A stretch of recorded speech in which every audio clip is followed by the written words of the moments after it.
Okay so गए ना आ चुके हैं हमसे। यहाँ पे अपन बात करने वाले हैं वेन डायग्राम के बारे में। अब देखो, इससे पहले वाले वीडियो में अपन ने बात किया था सेट के बारे में। सेट क्या होता है, कितने टाइप के होते हैं, कैसे रिप्रेजेंट करते हैं, सारी चीज़ें अपन ने वहाँ पे देख ली। अब यहाँ पे अपन बात करने वाले वेन डायग्राम के बारे में। सो ये भी काफ़ी ज़्यादा इंपॉर्टेंट होने वाला है। अब देखो, बेसिकली वेन डायग्राम होता क्या है। अगर क्वेश्चन में आपको डायरेक्टली उसकी डेफिनेशन पूछता है, स्टेटमेंट पूछ रहा है, तो आपको ये लिख देना है ना। क्या लिखा है यहाँ पे? A Venn diagram is a pictorial representation of sets in which circle are use to show the relationship between the different sets such as union set, intersection, difference and complement. So इस टाइप से relationship define करता है। Simple सा एक क्या है, अपने पास एक डायग्राम है, 11th में आपने पढ़ा है, आपको याद होगा, है ना। सो यहाँ पे देखो ध्यान से, मैं यहाँ पे बताता हूँ। यहाँ पे नॉर्मल अपन बनाते हैं। सो देखो, अपन को सबसे पहले एक क्या बनाना है, रेक्टेंगल बनाना है, लाइक दिस। ये अपने पास एक रेक्टेंगल हो गया, है ना, इस टाइप से। ठीक है। अब ये क्या अपना, ये पूरा अपना क्या है, यूनियन है। यूनियन मतलब सारा जितने भी सेट हैं इसके अंदर ही होंगे, है ना। सो ये अपना यूनियन हो गया। क्लियर है। अब इसके अंदर क्या होते हैं, अपने सर्कल्स होते हैं। सर्कल क्या है, अपने सेट है। ए सेट है, बी सेट है, तो ए सर्कल, बी सर्कल। अब देखो, ये कितना भी बड़ा हो सकता है। यहाँ पे हो सकता है आपके 2 सेट हो सकता है आपके 3 सेट हो सकता है 4 हो, 5 हो, 6 हो, एंड उससे भी ज़्यादा हो। तो आप कितना भी बड़ा बना सकते हो, बट इतना बड़ा नहीं आता है, मेनली 2 तक ही आता है ना। ज़्यादा से ज़्यादा हो सकता है 3 पे चला जाए, बट मेनली 2 तक सीमित है। क्लियर है। सो बेसिकली अब यहाँ पे देखो, अपन को क्या करना है, सर्कल बनाना है इसके अंदर। क्लियर है। सो यहाँ पे बनाते हैं अपन सर्कल। सबसे पहले यहाँ पे ए सर्कल बनाते हैं, लाइक दिस। सो ये अपना ए सर्कल हो गया। अब इसके अंदर बी सर्कल। तो देखो, अपन को क्या करना रहता है, जब 2 सर्कल बनाते हैं ना, 2 सेट बनाते हैं, तो याद रखना उनको अपन को क्या करना पड़ता है, ओवरलैप करना पड़ता है एक दूसरे के साथ। तो यहाँ पे इस टाइप से आपको ओवरलैप करना है, लाइक दिस, है ना। सो इस टाइप से अपन ने इसको ओवरलैप किया। सो ये अपना ए हो गया, देन अपना बी हो गया। तो ये क्या अपना सेट ए है, ये अपना सेट बी है, ये पूरा अपना यूनियन है। क्या है, यूनियन।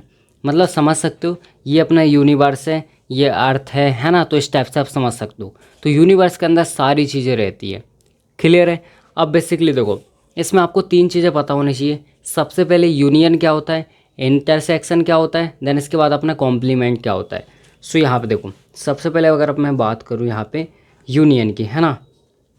सो यूनियन का मतलब होता है अपना दोनों को मिला के क्या चीज़ बन रही है ना। यूनियन का सिंपल से मीनिंग है, ए अगर अपना सेट है, देन बी सेट है, तो दोनों को कंबाइन कर दो, तो जो चीज़ बन रही है वो अपना हो जाएगा यूनियन। मतलब ये सारी चीज़ें, है ना। सो यहाँ पे अपन लिख सकते हैं, यहाँ पे देखो यूनियन मतलब यू। तो यहाँ पे अगर मुझे ए बी के बीच का यूनियन निकालना है, तो मैं लिखूँगा ए यूनियन बी। इस टाइप से इसको लिखते हैं। अब इसके बीच में एरिया कौन सा आएगा, सो एरिया मैं अभी आपको बताऊंगा अलग से, है ना। सो आपको समझ में आ जाएगा। सो सपोज़ यहाँ पे मैंने लिखा, जैसे यहाँ पे ए की वैल्यू मैंने लिखी यहाँ पे 1 2 3, है ना, इस टाइप से लिखा। और बी की वैल्यू मैंने यहाँ पे लिखी सपोज़ 4 1 2 5, इस टाइप से मैंने लिख दिया। और यहाँ पे मेरे पास एक यूनियन है। यूनियन का मतलब होता है यहाँ पे मेरे पास एक अलग से एक सेट है ना, जिसमें अपन इसको कंपेयर करेंगे ए बी के साथ।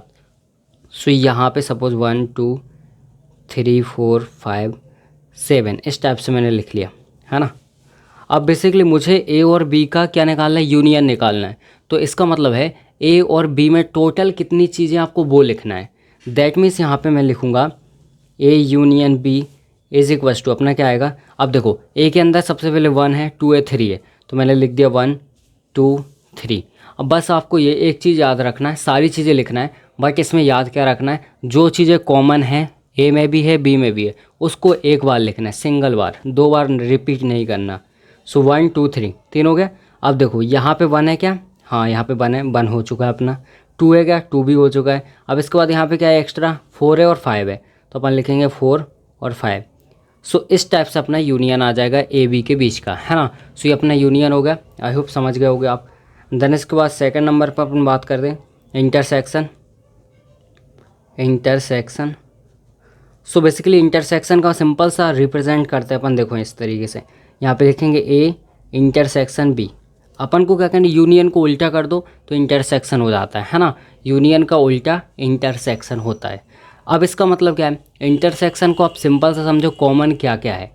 मतलब यहाँ पे अगर मुझे ए बी के बीच में इंटरसेक्शन निकालना है, इसका मतलब है ए और बी में कौन सी चीज़ कॉमन है उसको लिखो, बाकी कुछ नहीं लिखना आपको, है ना। सो यहाँ पे देखो ए आपका है 1 2 3, बी है आपको 4 1 2 5। तो इसमें कॉमन क्या है, इसमें 1 कॉमन है 2 कॉमन है, तो सिर्फ मैं लिखूँगा 1 एंड 2, दैट से इसको कवर कर दूंगा, ठीक है। सो ये अपना रोस्टेड फॉर्म है, क्लियर है। सो रोस्टर जो अपनी मेथड होती है वो है ना। सो इस तरीके से मैं इसको लिख दूंगा इंटरसेक्शन। देन इसके बाद थर्ड नंबर पे आपको पता होना चाहिए कॉम्प्लीमेंट क्या होता है। कॉम्प्लीमेंट, सो देखो कॉम्प्लीमेंट को सिंपल से अपन डैश से डिनोट करते हैं। जैसे अगर मुझे ए डैश निकालना है, बी डैश निकालना है, तो सिंपल सा वो होता है ना। अब देखो कॉम्प्लीमेंट का सिंपल सा मीनिंग आप एक समझ के रखो। देखो अगर मैंने निकाला ए का कॉम्प्लीमेंट, इसका मतलब है जो आपका यूनियन है ना, ये वाला यूनियन, उसमें से आपको ए को माइनस कर देना है, देन जो चीज़ बच रही है उसको आपको लिखना है। मतलब यहाँ पे हो जाएगा, इसका मतलब होता है union minus A, that's it, है ना। सो यूनियन में क्या है अपना 1 2 3 4 5 7 इतनी चीज़ें हैं। इसमें क्या है 1 2 3, तो 1 2 3 इसको हटा के बाकी जो बचा है वो लिखेंगे। दैट मीन्स यहाँ पे 4 5 और 7 इतनी चीज़ें आएगी अपनी ए डैश के अंदर, है ना। और इसको अपन दूसरी तरीके से भी रिप्रेजेंट करते हैं, कॉम्प्लीमेंट को याद रखना। अगर मैंने ए बार इस तरीके से बनाया तो वो भी अपना कॉम्प्लीमेंट ही होता है ना। सो इतनी चीज़ आपको पता होनी चाहिए, ये इम्पोर्टेंट है। और इसको एक तरह से आप ये भी समझ के चलो कि जैसे अगर अपन इसके फॉर्म में लिखेंगे वेन डायग्राम में, है ना, तो इसमें उल्टा होता है। मतलब आपको सिंपल सा समझना है, जैसे अगर मेरा ए है ना, ए कोई सा सेट है, तो मैंने अगर डैश लगाया तो आपको क्या करना है, ए को नहीं लेना। मतलब सिंपल सी बात है, इसका नेगेटिव समझ सकते हो आप, नहीं एक तरह से ऐसे समझो, है ना। चलो अभी बताऊंगा, बनाएंगे अपन वेन डायग्राम में शो करेंगे, देन ईजिली आप समझ जाओगे। अब एक चीज़ और समझो। सो बेसिकली अपन इसमें रिप्रेजेंट कैसे करते हैं, क्या लाइक तरीका होता है रिप्रेजेंट करने का वेन डायग्राम में कोई सा भी एरिया, है ना। तो सबसे इजी होता है वेन डायग्राम। अभी देखो अभी अपन को सिंपल सी चीज़ें मिल रही हैं तो अपन ईजिली निकाल सकते हैं, है ना। बट कभी कभी क्या होता है, काफ़ी ज़्यादा कॉम्प्लिकेटेड चीज़ें आ जाती हैं, तो उस टाइम पे आप ईजिली नहीं निकाल पाओगे। सो दैट्स वाई अपन को नीड रहती है वेन डायग्राम की, क्योंकि इसमें क्लियरली हर चीज़ें दिखती हैं, कौन सी चीज़ कहाँ पे है, किस तरीके से अपन इसको रिप्रेजेंट कर रहे हैं, सारी चीज़ें अपन ईजिली देख सकते हैं। So that's why we need to the Venn diagram, है ना। सो इसकी हेल्प से अपन ईजिली रिप्रेजेंट करते हैं। और बेसिकली जो अपना एरिया बच रहा है, जैसे जैसे यहाँ पे देखो ये मैंने यूनियन निकाला ए और बी के बीच का, है ना। सो यहाँ पे 1 2 3 4 5 ये इतनी चीज़ें यहाँ पे आ गई, क्लियर है। अब बेसिकली देखो मुझे पता है ए में क्या क्या है, 1 2 3, तो 1 2 3 ये अपना ए में आ जाएगा, है ना। एंड इसके अलावा बी में क्या है, यहाँ पे 4 1 2 5, यहाँ पे है 4 और 1 और 2, है ना। तो इस तरीके से तो कॉमन क्या है, कॉमन यहाँ पे ए और बी के बीच में है 1 और 2, तो इसका मतलब है यहाँ 1 2 नहीं लिखूँगा, 1 और 2 यहाँ पे लिखूँगा।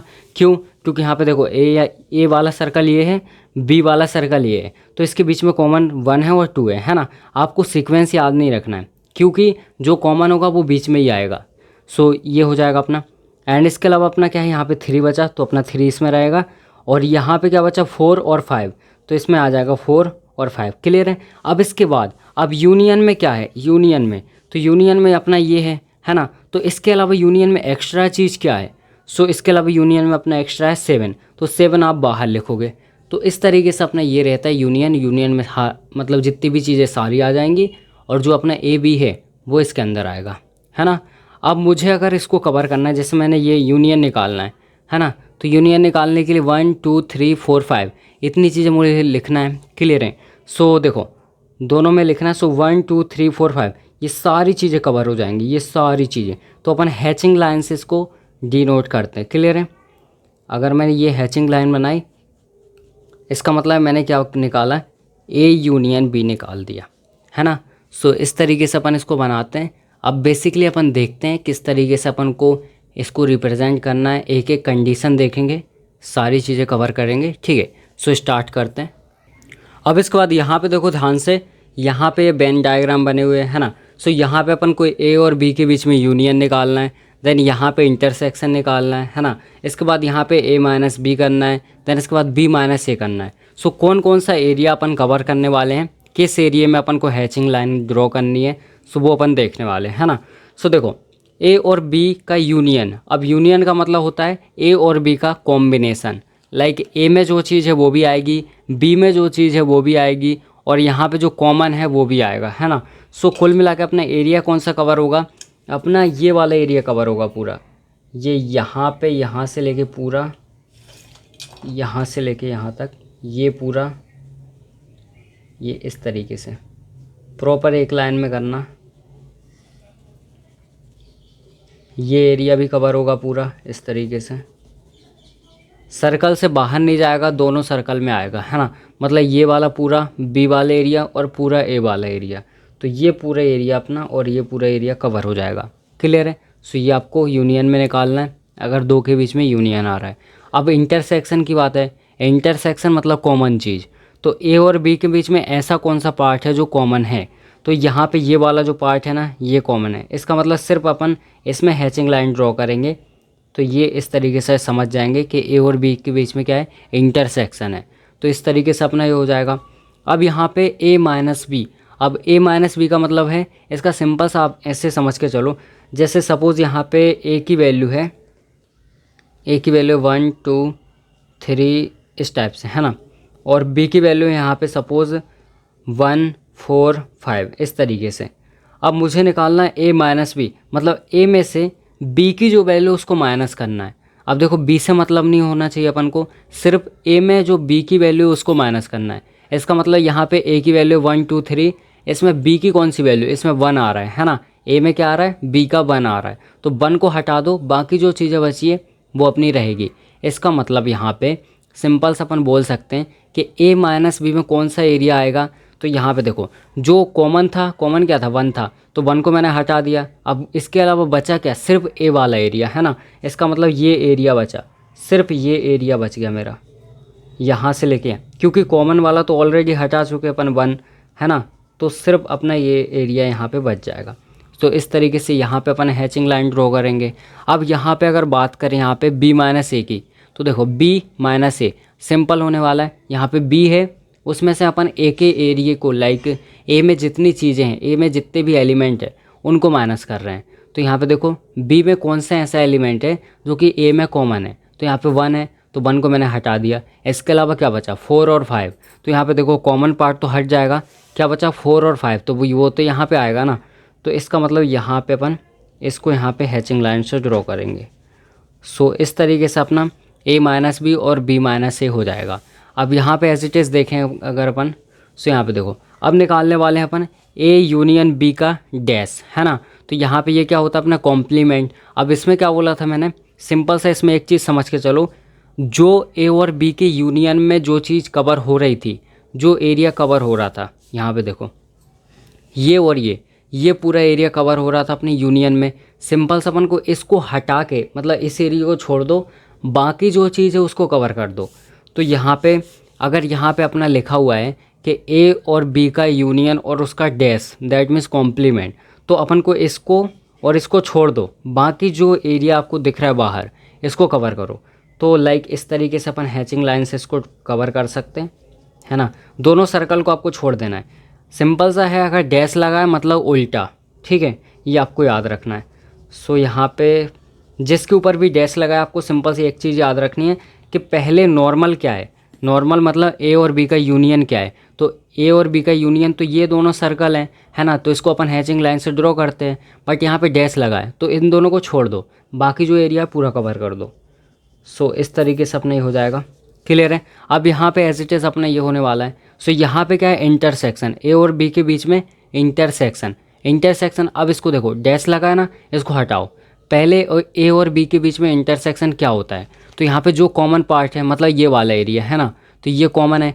अब बेसिकली इसका डैश लगा है, मतलब इस एरिया को छोड़ दो, बाकी चीज़ को कवर कर दो।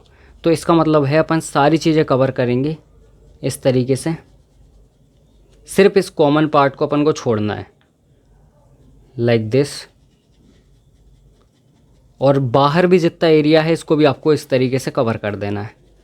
सो प्रॉपर तरीके से कवर करना है ना, एक ही लाइन में हैचिंग लाइन बना के प्रॉपर स्केल से कर देना है ना, स्केल वगैरह से इस तरीके से हो जाएगा। अब यहाँ पे देखो, अब मुझे निकालना है ए डैश और यहाँ पे बी डैश। अब मैंने क्या बोला, ए डैश का मतलब क्या होता है, यूनियन में से आप ए को माइनस कर रहे हो, है ना। इसका मतलब है यूनियन में जितनी भी ए की वैल्यू है उसको आप हटा रहे हो, है ना। सो यहाँ पे क्या आएगा, यूनियन के अंदर बाकी जो चीज़ें बची वो अपनी आ जाएंगी। इसका मतलब आपको ये वाला एरिया हटा रहे हो, ये एरिया हटा रहे हो, है ना। तो ये एरिया तो नहीं आएगा डैश में। इसके अलावा जितनी भी चीज़ें सबको आपको क्या करना है, हैचिंग लाइन से ड्रॉ कर देना है। सो ए में इतना एरिया है ना, ए में इतना एरिया है, उसको हटा के बाकी जितना एरिया है उसको अपन को क्या करना है, हैचिंग लाइन से ड्रॉ करना है। सो एज इट इज़ अपन करेंगे। सो इतना एरिया अपन को छोड़ना है, सिर्फ ए को छोड़ दो, बाकी चीज़ों को अपन को कवर करना है। लाइक दिस याद रखना ए के अंदर ये भी आ रहा है ना। सो इसको भी अपन को छोड़ना पड़ेगा, बाकी जितना है अपन को सारा कवर करना है by help of hatching lines. So इस तरीके से अपन इसको कवर करेंगे, ये इस तरीके से अपना ए डैश आ जाएगा, है ना। अब यहाँ पे अपन को निकालना है बी डैश। बी डैश का सिंपल सा मीनिंग है यूनियन में से अपन को बी को माइनस करना है। तो बी अपना ये है ना, इसको अपन को क्या करना है, माइनस करना है, किस में से, यूनियन में से। तो अपना जो अलग एरिया है, मतलब इसको छोड़ के जो एरिया है उसको अपन को हैचिंग लाइन से ड्रॉ करना है। सो एज इट इज़ करेंगे अपन, इस तरीके से कर सकते हैं। सो इसको छोड़ के सिर्फ बी को छोड़ना है, बाकी चीज़ को अपन को इस तरीके से हैचिंग लाइन बना देना है, लाइक दिस।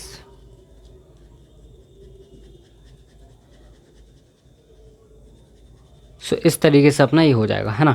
सो ये अपन ने यहाँ पे देख लिया किस तरीके से अपन को ड्रॉ करना है, किस कंडीशन में क्या चीज़ बनानी है, कैसे अपन को हैचिंग लाइन से करना है। सो आई होप आपको अभी तक समझ में आ रहा होगा। अब इसके बाद देखते हैं और क्या कंडीशन बन सकती है ना। अब इसके बाद यहाँ पे देखो, अब यहाँ पे 4 कंडीशन और अपनी यहाँ पे बनने वाली है ना। सो देखते हैं इसको अपन को किस तरीके से करना है, क्लियर है। सो बेसिकली देखो, यहाँ पे A dash union B dash, that means यहाँ पे अपन को ए डैश देखना है, फिर बी डैश देखना है, फिर उसका यूनियन निकालना है। अब देखो यहाँ पे सबसे पहले आप देखो ए डैश क्या है अपना और बी डैश क्या है। तो यहाँ पे देखो ध्यान से, ए डैश में क्या हो रहा है, अपना सिंपल सा ये इतना एरिया खाली है ना, इतना एरिया क्या है, खाली है। बाकी इसके अलावा अपन ने हैचिंग लाइन से ड्रॉ किया पूरे एरिया को। बी डैश में क्या किया, इतने एरिया को अपन ने छोड़ा है, बी वाले पार्ट को, और यहाँ पे जो अदर एरिया है उसको अपन ने हैचिंग लाइन से ड्रॉ किया है ना। अब यूनियन का मतलब क्या होता है, ए में और बी में टोटल जो जितनी भी चीज़ें हैं उसको अपन को लिखना है ना। तो ऐसा कौन सा पार्ट है जो दोनों में ही कवर नहीं है, पहले ये देखो, दोनों में ही कवर नहीं है। क्योंकि देखो, अगर अपने ए में कोई सी चीज़ है और बी में कोई सी एलिमेंट है, ए के एलिमेंट बी के एलिमेंट, तो भले कॉमन ना हो, लिखते तो यूनियन में सभी है ना। इसका मतलब है जो ए में है वो भी लिखना है अपन को, जो बी में है वो भी लिखना है, और जो यूनियन में है मतलब दोनों में कॉमन है उसको भी लिखना है ना। तो यहाँ पे ऐसी कौन सी चीज़ है जो दोनों में ही नहीं है। तो यहाँ पे देखो, यहाँ पे नहीं है हैचिंग लाइन, यहाँ पे नहीं है, मतलब इतना जो कॉमन वाला ये वाला है जो अपना कॉमन एरिया होता है, ये इसमें भी नहीं है, बी में भी नहीं है, ए में भी नहीं है ना। इसका मतलब इसको छोड़ के बाकी जितना भी एरिया है सबको अपन को यूनियन में लेना है, डैश में, है ना। तो बाकी एरिया को अपन कवर करेंगे by help of hatching line, सिर्फ इतने एरिया को अपन छोड़ेंगे बीच वाले को। सो वही चीज़ अपन यहाँ पे करने वाले हैं। सो दैट मीन्स यहाँ पे ए डैश और बी डैश का यूनियन निकालना है आपको। तो यहाँ पे ए डैश में अपने ये लाइन रहता है ना, बी डैश में अपने ये वाले, तो इस एरिया को छोड़ दो, बाकी जितना एरिया उसको अपन को हैचिंग लाइन से ड्रॉ करना है। सो इस तरीके से अपन ड्रॉ कर सकते हैं, सिर्फ इस एरिया को छोड़ना है बीच वाले को, है ना। लाइक देखो, बीच वाले को छोड़ दो, बाकी सारा एरिया आपको कवर करना है इस तरीके से, क्लियर है। अब देखो सिर्फ क्या बचा अपना, ये बीच वाला एरिया अपना बच गया, ये वाला एरिया, है ना। अब यहाँ पे देखो, यहाँ पे अपन को ए डैश और बी डैश का इंटरसेक्शन निकालना है। दैट मीन्स जो कॉमन पार्ट है उसको सिर्फ अपन को हैचिंग लाइन से ड्रॉ करना है। तो देखो, ये है अपना, यहाँ पे ये है अपना ए डैश, ये है अपना बी डैश। आई होप आपको दिख रहा होगा। सो बेसिकली इसमें आपको देखना है कौन सा एरिया कॉमन है। तो यहाँ पे देखो, यहाँ पे अपन को ऐसा कौन सा एरिया दिख रहा है जो कि दोनों में ही हैचिंग लाइन से ड्रॉ है। तो यहाँ पे देखो, जो अपना बाहर वाला एरिया है, सर्कल के बाहर वाला एरिया, तो ये इसमें भी देखो हैचिंग लाइन से ड्रॉ है, इसमें भी हैचिंग लाइन से ड्रॉ है। तो यानी ए डैश और बी डैश का यूनियन, अरे सॉरी इंटरसेक्शन निकालना है अपन को। इंटरसेक्शन मतलब कॉमन वाला पार्ट, तो सिर्फ अपन बाहर वाले पार्ट को हैचिंग लाइन से ड्रॉ करेंगे, दोनों सर्कल को छोड़ देंगे, है ना। क्यों? क्योंकि यही वाला पार्ट है जो ए डैश और बी डैश में अपना कॉमन है। सो अपन क्या करेंगे, सिर्फ बाहर वाले पार्ट को हैचिंग लाइन से ड्रॉ करेंगे, अंदर वाले पार्ट को अपन छोड़ देंगे इस तरीके से, लाइक दिस। आपको अंदर वाले मतलब दोनों सर्कल को, जो आपका लाइक यहाँ पे सेट ए है और सेट बी है, दोनों को ही छोड़ देना है। सो इस तरीके से अपना हो जाएगा, है ना। अब यहाँ पे आपको एक चीज़ दिख रही होगी, लाइक यहाँ पे देखो, यहाँ पे ये कंडीशन मैंने बताई। सो यहाँ पे ध्यान से देखो, चारों आपको दिख रहे होंगे। अब बेसिकली ये वाली कंडीशन और ये वाली कंडीशन देखो, ये वाली कंडीशन और ये वाली कंडीशन देखो, तो ये दोनों आपको इक्वल लग रहे हैं, है ना। ये दोनों इक्वल लग रहे हैं और ये दोनों इक्वल लग रहे हैं। इसका मतलब है अपन बोल सकते हैं कि जो अपना ए यूनियन बी का जो डैश है वो इक्वल होता है ए डैश इंटरसेक्शन बी डैश के, है ना। तो यहाँ पे मैं लिख सकता हूँ कि यहाँ पे अलग से लिख देते हैं कि ए यूनियन बी का जो डैश है वो इक्वल है ए डैश इंटरसेक्शन बी डैश के। क्लियर है? ये अपना यहाँ पे एक फॉर्मूला ही बन गया। अब इसके बाद दूसरा देखो, अब यहाँ पे ध्यान से देखो, ये वाली कंडीशन ये अपना हो चुका है ना। अब इसके बाद यहाँ पे ये वाली जो कंडीशन है ये इसके इक्वल है ना। यूनियन का तो अपना हो गया, ये यूनियन इसके इक्वल था। अब यहाँ पे ये वाली कंडीशन देखो, तो यहाँ पे जो इसका यूनियन है मतलब यहाँ पे ए और इंटरसेक्शन बी का होल डैश है, तो वहाँ पे सेम हो रहा है वो किसके, ए डैश यूनियन बी डैश के। याद रखना इंटरसेक्शन यूनियन ये चेंज होता है, बाकी याद रखना आपको, है ना। सो यहाँ पे दूसरा फॉर्मूला अपना मिल जाएगा कि A intersection B dash is equals to A dash union B dash. तो यहाँ पे देखो, यहाँ पे यूनियन है बट यहाँ पे इंटरसेक्शन है, यहाँ पे इंटरसेक्शन है बट यहाँ पे यूनियन है ना। सो ये आपको याद रखना है और यही आपका क्या है, डी मॉर्गन्स लॉ है। क्लियर है? डी मॉर्गन्स लॉ भी यही बोलता है। तो अगर बाय चांस आता है आपको एग्ज़ाम में, है ना, देखो सारी कंडीशन मैं ले रहा हूँ, कोई सा भी चीज़ नहीं छोड़ेंगे यहाँ पे जो कि लाइक एग्ज़ाम में अगर आ जाए तो बाय चांस आपसे ना बने। सो सारी चीज़ें अपन कवर करेंगे। सो अगर आता है कि डी मॉर्गन्स लॉ को आपको प्रूव करना है by help of Venn diagram, तो हो सकता है ऐसा क्वेश्चन आ जाए, है ना। तो आपको क्या करना है, सिंपल सा पहले लिखना है डी मॉर्गन्स लॉ क्या है, इसको लिखना है दोनों चीज़ों को। देन इसके बाद आपको सबसे पहले ए डैश बनाना है, बी डैश बनाना है। देन उसके बाद ये निकालना है जो ए यूनियन बी का होल डैश है। देन सिंपल सा आपको ये निकालना है, फिर इसको निकालना है, इसको फिर बता देना है कि ये दोनों इक्वल है, ये दोनों इक्वल है, प्रूफ हो गया, है ना। सो इस तरीके से आप प्रूव कर सकते हो। अब इसके बाद देखो यहाँ पे, अब यहाँ पे दो कंडीशन और है अपनी कि ए माइनस बी का होल डैश और यहाँ पे बी माइनस ए का होल डैश। तो ये क्या होगा, डैश का सिंपल सा मीनिंग है, मैंने क्या बोला, अपोजिट करना है। तो यहाँ पे ए माइनस बी, अब ए में से अपन बी की वैल्यू को माइनस कर रहे हैं, तो अपना सिंपल से ये इतना एरिया बच रहा है, इतना एरिया क्या हो रहा है, बच रहा है। देखो अभी अपन ने निकाला था यहाँ पे ए माइनस बी, है ना, क्या निकाला था, ए माइनस बी। इसका मतलब है अपन ने ए में से बी वाले एरिया को हटा दिया, तो इसका मतलब है यहाँ पे कॉमन वाला एरिया भी हट गया क्योंकि वो भी बी में आ रहा है ना, मेनली वही हटता है। तो इस तरीके से रिमूव हो गया। अब ये एरिया बचा। अब इसका अगर मैंने होल डैश लगा दिया तो सिंपल सी बात है, अपन को इसको छोड़ना है, बाकी जितना एरिया सबको कवर कर देना है। तो अपन को सिंपल सा क्या करना है, इस एरिया को छोड़ना है, बाकी जितना एरिया है उसको अपन को हैचिंग लाइन से ड्रॉ करना है इस तरीके से। सो यहाँ पे इसको मैं ड्रॉ करता हूँ by help of hatching line. देखो ये एरिया मैंने छोड़ दिया, क्यों, क्योंकि उसका डैश लगा हुआ है। तो डैश का मतलब होता है अपोजिट। बस आपको ये इतनी चीज़ें याद रखनी, तो आपसे गलती बिल्कुल भी नहीं होगी, है ना। सो ये देखो क्या हुआ था यहाँ पे अपना जो ए माइनस बी था उसमें अपन ने ए वाले पार्ट को यहाँ पे हैचिंग लाइन से ड्रॉ किया, कॉमन वाले पार्ट को भी छोड़ दिया, बाकी जितना भी पार्ट है सबको छोड़ दिया। बट यहाँ पे अगर डैश लगा दिया तो अपन को इसको छोड़ देना है, बाकी को कवर करना है। सो मैंने इसको छोड़ दिया, बाकी को कवर कर दिया। सिंपल से यहाँ पे होने वाला है। अब देखो यहाँ पे बी माइनस ए है, तो बी माइनस ए का मतलब होता है मुझे इस पार्ट को क्या करना है, यहाँ पे ड्रॉ करना है हैचिंग लाइन से। अगर बी माइनस ए है, अब यहाँ पे उसका डैश लग गया, मतलब इस पार्ट को छोड़ना है, बाकी सारे पार्ट्स को आपको क्या करना है, हैचिंग लाइन से ड्रॉ करना है। देखो यहाँ पे ये था अपना बी माइनस ए, इसका मतलब है अगर मैंने इसका डैश लगा दिया तो मुझे इस पार्ट को छोड़ना है, सिर्फ इस पार्ट को, है ना, और बाकी को आपको हैचिंग लाइन से ड्रॉ करना है। सो सिंपल सा मैं क्या करूँगा, इस पार्ट को मैंने छोड़ दिया, ये जो आपको दिख रहा है ना, ये सर्कल वाला पार्ट, और बाकी पार्ट को मैंने इस तरीके से हैचिंग लाइन से मैंने ड्रॉ कर दिया। लाइक देखो, इस तरीके से अपन ने ड्रॉ कर दिया पूरे पार्ट को। बस याद रखना इसको ड्रॉ नहीं करना है ना, ये अंदर भी नहीं आना चाहिए। अभी तो फ़िलहाल ये अंदर आ गया थोड़ा बहुत, तो अंदर नहीं आना चाहिए, सिर्फ आपको बाहर बाहर को कवर करना है। सो इस तरीके से अपने हो जाएंगी सारी कंडीशन। आई होप आपको समझ में आ गया होगा। एक एक कंडीशन आपको ड्रॉ करके देखनी है, प्रॉपर तरीके से लिख कर देखनी है, ताकि आप इजीली उसको याद रखो, भूलो ना, है ना। सो यहाँ पे कंप्लीट होता है अपना वेन डायग्राम। आई होप आपको समझ में आ गया होगा। चलो।